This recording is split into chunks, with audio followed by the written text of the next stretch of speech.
तो कराची और मुंबई नक्शे पर तो ये बस दो शहर हैं ना, लेकिन जमीन के नीचे इनकी जड़ें एक दूसरे से जुड़ी हुई हैं, एक ऐसे इकोसिस्टम से जो दौलत, ताकत और हाँ, खौफ पर जिंदा रहता है।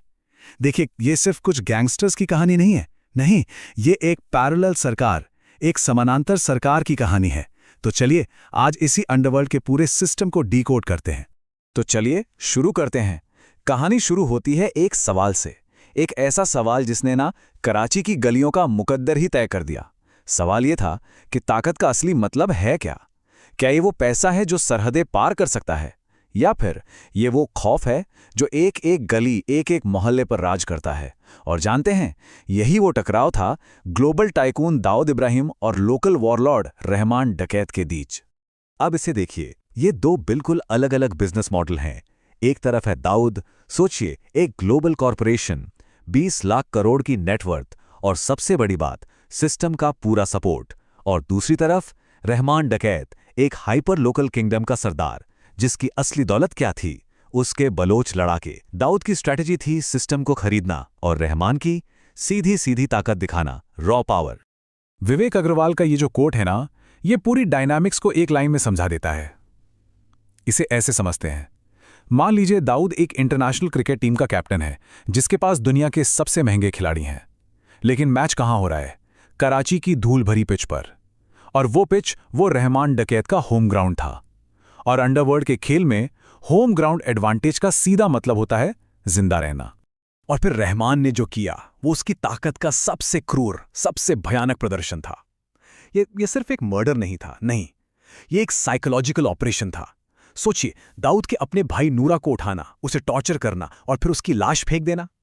ये दाऊद की ग्लोबल इमेज पर एक सीधा, करारा तमाचा था। ये एक ऐलान था कि कराची में दौलत का नहीं, खौफ का सिक्का चलता है। तो ठीक है, ये ताकत की लड़ाई तो चल रही थी, लेकिन सवाल ये है कि इस लड़ाई को लड़ने के लिए पैसा कहां से आ रहा था? देखिए, हर अंडरवर्ल्ड एक इकोनॉमी पर ही खड़ा होता है, और इस इकोसिस्टम की भी दो लाइफलाइन थी। कह सकते हैं दो ऐसी नदियां जो काले धन से लबालब भरी हुई थीं। पहली लाइफलाइन थी जाली नोट, और ये कोई छोटी मोटी तस्करी नहीं है, ये एक तरह का इकोनॉमिक टेररिज्म है, आर्थिक आतंकवाद। अंदाजा लगाइए, हर साल लगभग 25,000 करोड़ रुपए के नकली नोट इंडियन इकोनॉमी में पंप किए जाते हैं। 25,000 करोड़। सोचिए जरा इस नंबर के बारे में। और जरा इस ऑपरेशन की डिटेल्स देखिए। ये किसी गली मोहल्ले के गैंग का काम बिल्कुल नहीं है, ये एक प्रॉपर इंडस्ट्रियल स्केल ऑपरेशन है। ये नकली नोट पाकिस्तान की सरकारी प्रेस में छपते हैं, जो हमारे सिक्योरिटी फीचर्स की ऑलमोस्ट परफेक्ट कॉपी बना लेते हैं। फिर बांग्लादेश में इसका एक बफर स्टॉक मेंटेन किया जाता है। ये एक पूरी की पूरी सप्लाई चेन है, जिसे डिजाइन ही इसलिए किया गया है कि एक देश की अर्थव्यवस्था को हिलाकर रख दो। और इन्हें इंडिया में लाने के तरीके वो तो और भी कमाल हैं। बड़ी बड़ी गुलेलों से बॉर्डर के पार पैकेट फेंकना, बॉर्डर फेंसिंग के नीचे से सुरंगें खोदना, क्या नहीं करते। ये दिखाता है कि जमीनी लेवल पर यह नेटवर्क कितना मजबूत और कितना क्रिएटिव है। मतलब ये सिर्फ स्मगलिंग नहीं है बॉस, ये तो देश की सुरक्षा में सेंध लगाने का एक मल्टी फ्रंट ऑपरेशन है। अब आते हैं काले धन की दूसरी नदी पर, और ये बहती थी मुंबई से। नाम था डांस बार इकोनॉमी।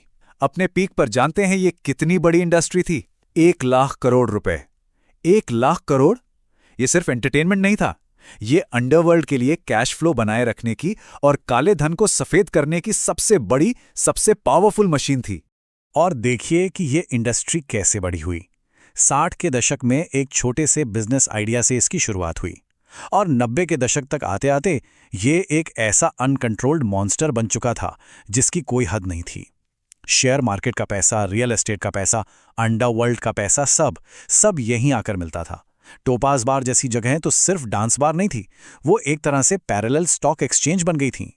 तो ठीक है, अब पैसा आ गया, लेकिन इस पैसे को, इन हथियारों को और इन सारे अपराधियों को छिपाने के लिए एक जगह भी तो चाहिए, है ना?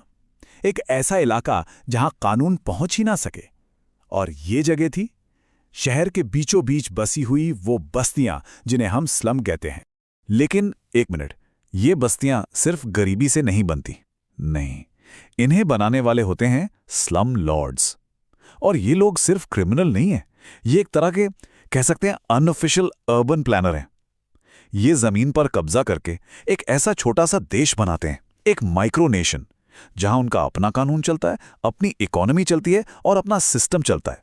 और इनका बिजनेस मॉडल देखिए, बड़ा सीधा सा है। ये सिर्फ जमीन बेचना नहीं है, ये लोगों की जिंदगी को कंट्रोल करना है।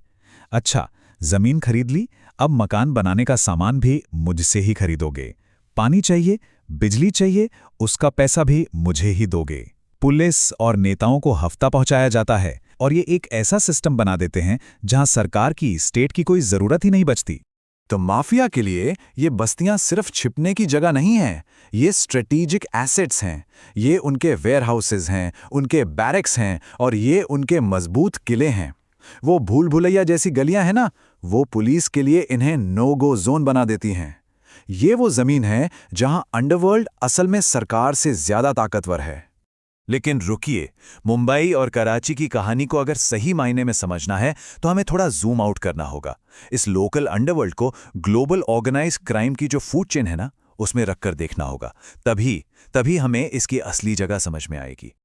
और ये एक कोट ऑर्गेनाइज क्राइम के ग्लोबल स्केल को समझने के लिए काफी है।